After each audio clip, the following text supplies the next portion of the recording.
The search for fugitive drug lord El Chapo, okay? Pay close attention to this video. Mexican authorities have just released this closed-circuit video from inside the prison. In a shocking turn of events, the FBI has uncovered a secret tunnel hidden beneath the very prison meant to contain the world's most notorious cartel leader, El Chapo. But what agents found inside left even the toughest investigators pale with disbelief.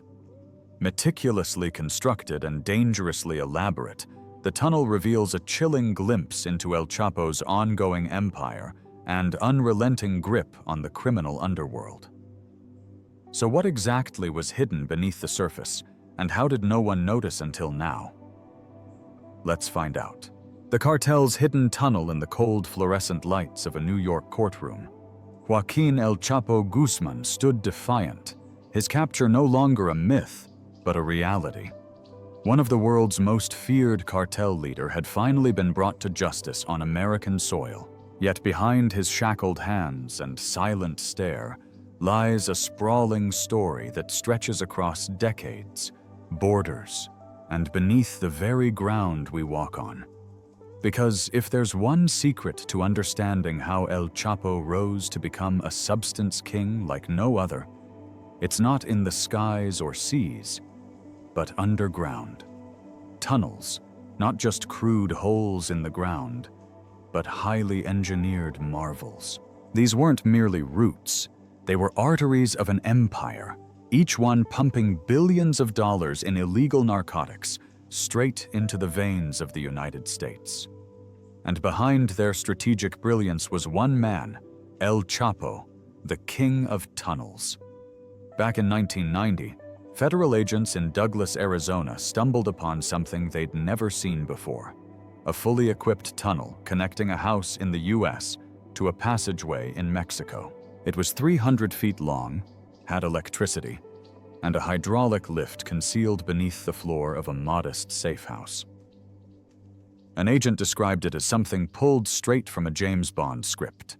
What they didn't realize then was that this was just the beginning, a preview of the storm to come. This tunnel wasn't just a fluke, it was a blueprint, and it marked a tectonic shift in the narco world. Through the 1980s, most US-bound cocaine traveled through the Caribbean, but the US cracked down, forcing traffickers to reroute their operations. The new highway of choice, Mexico, and El Chapo was waiting, perfectly positioned to take full advantage. Based in the Sinaloa region, Mexico's narco heartland, he had access to marijuana and opium poppies grown in the Sierra Madre Mountains. These weren't crops that needed to be imported from South America. They could be cultivated locally, in the very soil El Chapo called home. But moving these bulky, aromatic, harmful substances across the heavily fortified US border required more than corrupt checkpoints or bribed officials. They needed stealth, precision, engineering genius. That's where the tunnels came in. Unlike coke, marijuana has a pungent odor and takes up space. Transporting it in vehicles risked detection, but tunnels allowed El Chapo to send ton after ton undetected. And by 2010, the results were clear. The Sinaloa cartel dominated the western half of the US-Mexico border. One area in particular became the crown jewel of this operation: Otay Mesa, a seemingly unremarkable suburb of San Diego. On the surface, Otay Mesa looked like any other industrial zone, with factories, warehouses, and lots of noise. But that's precisely why El Chapo zeroed in on it. The constant activity masked the sounds of digging and construction. Located near two major transport hubs, San Diego and Tijuana, it offered quick dispersal once the substances made it through. But the real magic was underground.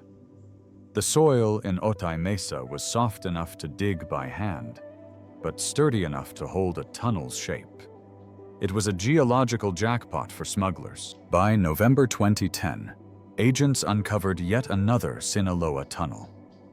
70 feet below ground, it was equipped with lights, ventilation, and even a rail system.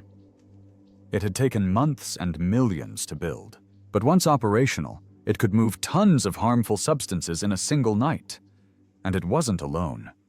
Each new tunnel became more advanced. One was found beneath the bathroom of a commercial building. Another extended from the back of an abandoned KFC in Arizona. Some were solar-powered, some had air conditioning. Others were so deep that even ground-penetrating radar couldn't detect them. The entrances were disguised beneath concrete floors, under bathtubs, behind false walls. This was no longer smuggling. It was subterranean warfare. A chess game where El Chapo was always 3 moves ahead. Even after his arrest, the tunnel empire didn't die. Copycats and rivals adopted his playbook. And the violence, it escalated. In 2018, Mexico saw its deadliest year on record, with cartel warfare spilling into every corner of the nation.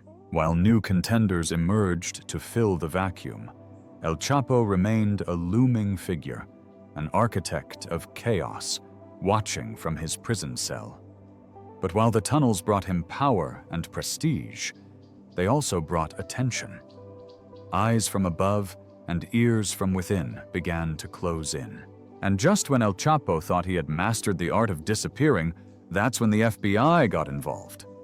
But how did federal agents finally crack the code behind the most elusive narco lord's tactics?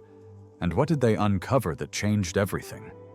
Stay right here, because what the FBI found will leave you questioning everything you thought you knew. Inside the elite task force that hunted El Chapo, in the deadly underworld of global narco empires, one name towered above them all. A man so powerful, so elusive, that he became America's top target. Joaquin El Chapo Guzman wasn't just another cartel kingpin. He was a legend in the shadows. Law enforcement veterans called him Public Enemy Number 1, a title last used in the days of Al Capone and John Dillinger. But Guzman didn't rule with Tommy guns and speakeasies. He used tunnels, submarines, and billions of dollars worth of poison flowing through the veins of global commerce. To the DEA and Homeland Security, capturing El Chapo was more than a mission. It was their Super Bowl, their World Series. Derek Maltz, who led the DEA's Special Operations Division, described Guzman as the man behind a worldwide narcotics empire with a stranglehold on nearly every continent. From Africa to Asia, Australia to Europe, he was spreading death and chaos, raking in billions. Jim Dinkins of Homeland Security, who hunted him for over a decade, simply called him a monster. This monster wasn't hiding in the jungle. He was on the Forbes list of billionaires, building a multinational criminal machine as sophisticated as any global corporation. His Sinaloa cartel had everything: manufacturing plants, shipping operations, rail cars, private planes, submarines, and even narco-submersibles. And behind it all, Guzman moved like a ghost, vanishing just as the law closed in, thanks to an elaborate counterintelligence network and a loyalty bought with blood and gold. El Chapo's genius lay not just in evasion, but in innovation. He pioneered narco-smuggling methods so advanced they sounded fictional, packing harmful substances inside fake bananas and cucumbers, then mixing them into real produce shipments. But his crowning achievement was underground, a sprawling system of tunnels, some complete with electric railways that crisscrossed under the US-Mexico border. Escape wasn't just a backup plan, it was the plan. For over a decade, US officials suspected their Mexican counterparts were tipping him off. Every time he slipped away, those suspicions flared. The tension ran deep, but something changed. In 2014, both governments drew a line. They joined forces, no more ego, no more silos. Intelligence was finally shared, arguments were had, strategies agreed upon. They moved as one. It started with a minor smuggling case in Arizona. A wiretap captured chatter that led to one of Guzman's inner circle. From there, US agents followed a trail, phone to phone, person to person, device to device, for over 2 years. What they uncovered was the blueprint of El Chapo's empire. Multiple U.S. agencies like the DEA, FBI, Homeland Security, and the U.S. Marshals all pooled their resources, finally operating as a single, coordinated force. On the Mexican side, Tomás Zerón, Mexico's chief federal investigator, stepped in. He brought in the elite Mexican Marines, special forces known for their lethal precision. The hunt zeroed in on Culiacán, Sinaloa's capital, El Chapo's home turf. Starting February 12th, Marines began to squeeze. They raided safe houses, seized 3 tons of crystal meth and coke, military-grade weapons, and a diamond-encrusted pistol engraved with Guzman's initials. His top lieutenant, known as the Nose, was captured and quickly turned. He spilled everything: Chapo's hideout, his escape plans, and the routes he would use. On February 17th, the Marines stormed a house, only to find it booby-trapped with a bathtub that rose on a hydraulic lift, revealing a tunnel underneath. It connected to city sewers and 5 other homes, each with its secret hatch. Guzman, barefoot and in his underwear, had once again slipped through their fingers, but he left a trail, one his pursuers refused to let grow cold. They tracked him, tunnel to tunnel, house to house. El Chapo and his family, including his beauty queen wife and young daughters, were now fugitives. They abandoned phones, changed numbers, but eventually had to reconnect. That was the mistake. U.S. agents traced a new phone, this time to Mazatlan, a beach resort city 136 miles away. At 6:40 a.m. on February 22nd, Mexican Marines stormed apartment 401. Guzman's bodyguards surrendered instantly. In the master bedroom, El Chapo's wife stood frozen. Marines kicked down the bathroom door. There he was, cornered, silent, unarmed. So how did he escape capture? And why was one strange clue almost ignored? Stay glued to your screen. What comes next will blow your mind. The ingenious tunnel that freed El Chapo.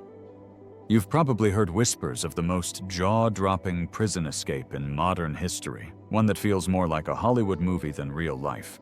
But make no mistake, this was no fiction. It happened in July, in the heart of Mexico, and it sent shockwaves across the world. The man at the center of it, Joaquin El Chapo Guzman, nicknamed Shorty for his height. But nothing about his crimes or operations was small. As one of the most feared and violent narco-lords alive, El Chapo wasn't just any inmate.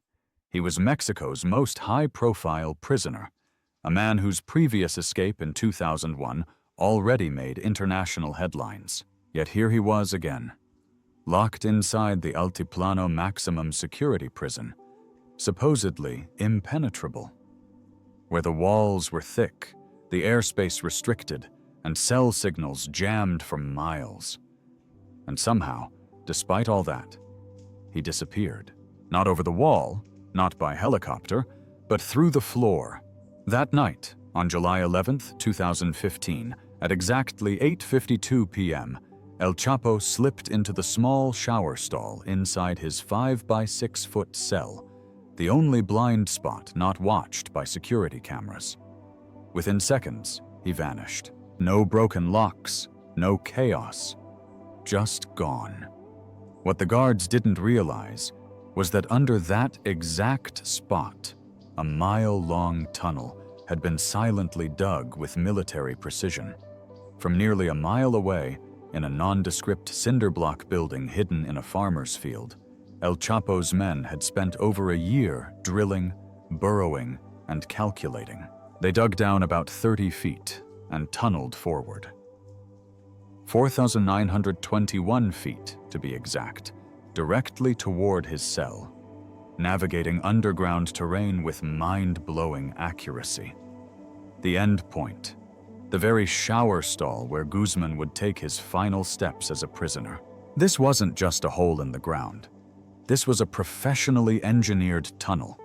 It had its lighting, ventilation system, and even a makeshift railway. A modified motorcycle was mounted on tracks to carry El Chapo quickly to the other end. By the time the alarm blared and prison guards reacted, he was already long gone. For Jim Dinkins, former head of Homeland Security investigations, the escape wasn't just shocking, it was unbelievable. "You're talking about a prison designed specifically to prevent escapes," he explained. "They had everything covered, air, land, but what they didn't see coming was underground. It was a fatal oversight, and El Chapo knew it. From the very moment he arrived at Altiplano in February 2014, his cartel went into action. Their objective was clear: dig him out no matter what it took.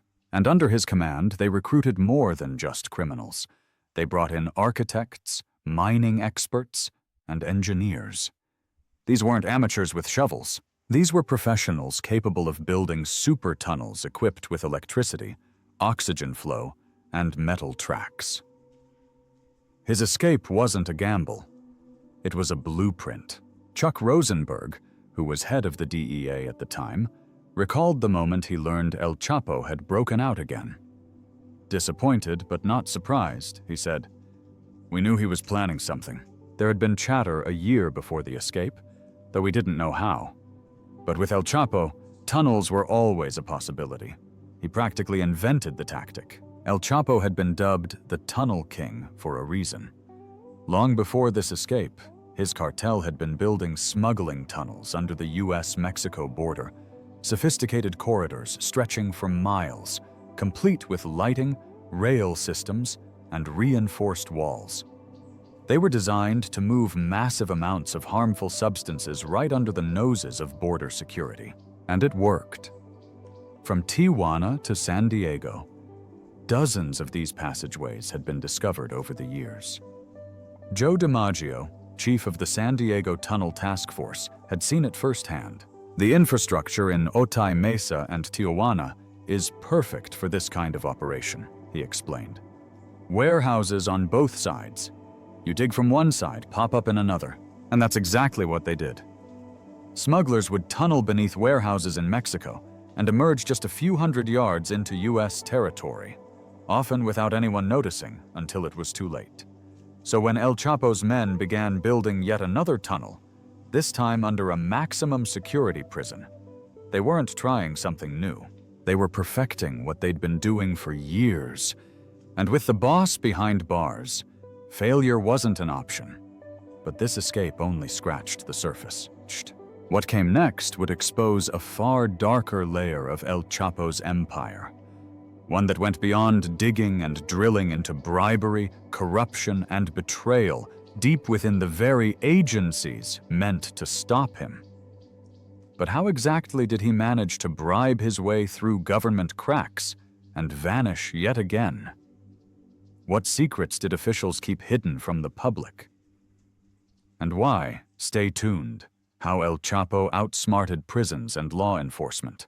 In a place where businesses buzz with import and export activities, and warehouses stretch endlessly across the industrial zones of Mexico and the US, El Chapo found the perfect hiding ground for his criminal empire. These areas, filled with legitimate operations, offered the ideal camouflage for something far more sinister.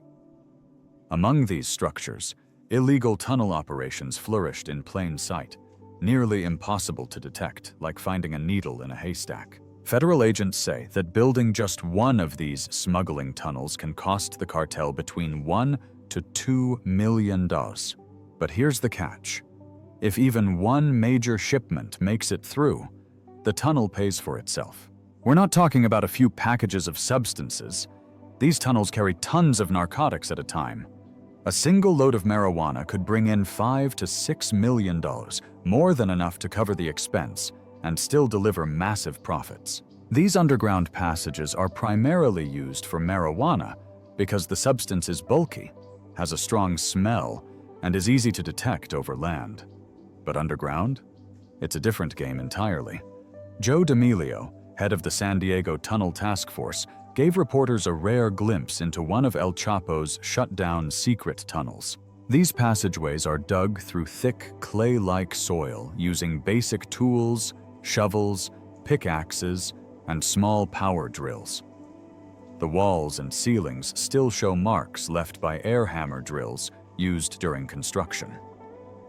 Along the way, workers installed rail systems, electric lights, and air ventilation, like a miniature subway line just for smuggling. The real trick, however, isn't just the digging. It's the hiding. Over time, the cartel's concealment methods evolved dramatically. Some tunnel entrances were hidden beneath ordinary bathroom floors that weren't even real. Instead, they were hydraulic lifts that lowered into hidden chambers 30 feet underground. In more extreme cases, tunnels have been found as deep as 90 feet below the surface. You might think there's some fancy government tech that can detect these tunnels, but no. Agents still rely mostly on wiretaps, insider tips, or suspicious behavior near warehouses. That's how they find these subterranean highways. When asked if the infamous prison escape tunnel was comparable to the ones here, D'Amelio simply said, "It's the same." In other words, El Chapo practiced his art on the US border before applying it to his jailbreak. And what made that jailbreak even more outrageous? Bribery. Once named to Forbes's billionaire list, El Chapo knew money could buy just about anything, and sometimes it seemed even freedom. The then head of the DEA said the prison break left him disgusted. A tunnel dug under the most secure prison in Mexico, leading right into Guzman's shower stall? It defied logic. Rosenberg made it clear there are good, brave law enforcement officers in Mexico. Many fight against cartels daily, but corruption? It runs deep, so deep that it's impossible to say how high the bribery reaches. While US agencies worked closely with trustworthy allies like the Mexican Marines, the fear was always there that someone on the inside had sold them out. After all, El Chapo had built not one, not two, but 7 safe houses in the capital of Sinaloa. Each one was connected by tunnels. He even had a remote ranch in the dangerous Sierra Madre Mountains. It took a precise, intelligence-led raid to capture him in Mazatlan, a beach resort city in the early hours of morning. The Mexican Marines, using US surveillance data, arrested him without firing a single bullet and returned him to Altiplano, the maximum security prison. But if you're thinking, didn't he escape from that same prison later? You're absolutely right. For someone to tunnel into a prison under concrete, past security, and pop up in a private shower stall, they'd need more than luck. They'd need blueprints, inside knowledge, and a green light from key insiders. The US had requested extradition before his escape, believing he would never remain in a Mexican prison. Unfortunately, they were right. In Mexico, El Chapo had become a legend. Folk songs were written about him. He was portrayed as a fearless outlaw who laughed at the law. And after another clean escape, many believed he was gone for good. Some agents were confident they'd catch him again. Others weren't so sure. Catching El Chapo isn't like chasing a neighborhood criminal. It takes months, years, and a military-level operation. It takes a web of international cooperation, high-tech tracking, and relentless pressure. And once again, the US offered intelligence, equipment, and a $5 million reward for his recapture. This was no longer just about harmful substances. This was about legacy. El Chapo had built a global smuggling empire and become the most famous narco lord alive. His daring escapes only added to the myth. But when you're the world's most wanted man, how long can you run? Because what happened next stunned the world. And this led us to the final capture. But was it luck, betrayal, or a hidden deal that finally brought him down? Stay tuned to uncover the twist that changed everything, how El Chapo's reign came crashing down. In the world of narco lords, El Chapo didn't just rise to the top, he ruled it. Joaquin El Chapo Guzman was no ordinary cartel boss. He was a living myth, a fugitive mastermind who outwitted authorities time and again. But according to Peter Vincent, a top U.S. official involved in the international manhunt, El Chapo's eventual downfall came not from a smarter enemy, but from his inflated ego. After his daring escape through a tunnel in 2015, Guzman began to lose touch with reality. He believed his legend, that he was untouchable, almost like a god. That dangerous arrogance became his greatest weakness. Jim Dinkins, who helped lead the U.S.-Mexico task force that first captured Guzman in 2014, said Chapo could have disappeared forever. He knew the game. He had the advantage. But instead of vanishing, he basked in attention. Rather than stay hidden like after his 2001 prison break, this time El Chapo strutted back into the spotlight. He was seen out with his family, sipping drinks at public spots, even inviting celebrities into his circle. One of the most shocking moments? He reached out to actor Sean Penn and Mexican actress Kate Del Castillo to meet him, drawing even more attention. Unbeknownst to him, authorities were listening to every word. Wiretaps picked up cartel chatter about the meeting. Mexican and U.S. forces reactivated the same task force that had previously caught him. They weren't just tailing Guzman. They were tracking everyone around him, his lieutenants, his cooks, his relatives, even Sean Penn himself. The once invisible kingpin was suddenly visible everywhere. In fact, there were more sightings of him in those few months than in the previous decade combined. He became reckless, sloppy, and overly confident. Surprisingly, just 20 days after his escape, Mexican Marines had already picked up his trail. A smaller elite unit trained for precision capture was formed with one goal: to bring El Chapo in alive if possible. The first opportunity came in October 2015, shortly after Sean Penn's visit. Marines launched an operation targeting one of Chapo's jungle hideouts, but something unexpected happened. Despite his tough reputation, Guzman ran with a baby in his arms, using the child as a human shield. The Marines pulled back. He slipped away. 2 months later, another chance surfaced. Intelligence led them to a house in the quiet coastal town of Los Mochis. Wiretaps hinted at a planned visit by grandma and aunt, code names for Guzman and his trusted partner, Cholo Evan. For a month, the Marines watched the house as painters and workers came and went. Then, on the night of January 7th, 2016, the trap was set. The final mistake? Guzman threw a small party. At 4:40 a.m. the next morning, the Marines stormed the safe house. A violent gun battle erupted. Grenades, high-powered rifles, and chaos like a war zone inside a sleepy neighborhood. Marines swept from room to room. One gunman was down by the door, and 4 others were arrested. The cook was found hiding in a bathroom. But Guzman, gone again. Turns out the mirrors in a walk-in closet hid a secret tunnel entrance, his signature escape route. It led into the sewers below the city. Marines chased through the darkness, opening manholes, trying to catch up. Rain began to pour, and the water levels inside the tunnels rose quickly. The fear that Guzman might drown. So, he surfaced, literally. Around 9 a.m., Chapo and Cholo even climbed out of a manhole in the middle of a busy street, just half a mile from the house. Security cameras captured them stealing a white Volkswagen Jetta, but it broke down after 3 blocks. So they hijacked a second car, a red Ford Focus. It also failed within minutes. Eventually, they were picked up, shockingly, by federal police. Instead of jail, they were taken to a motel, relaxed, confused, and saying nothing. Why, no one knows. Some believe El Chapo tried to bribe the officers with promises of wealth or threatened their families with horrifying consequences. Thankfully, the Mexican Marines arrived in time to take control. Chapo was flown to Mexico City and sent back to the very prison he once escaped, Altiplano. But this time, things were different. His cell was rotated constantly. Guards were changed every 15 minutes. No familiar faces, no patterns. Still, the United States wanted more.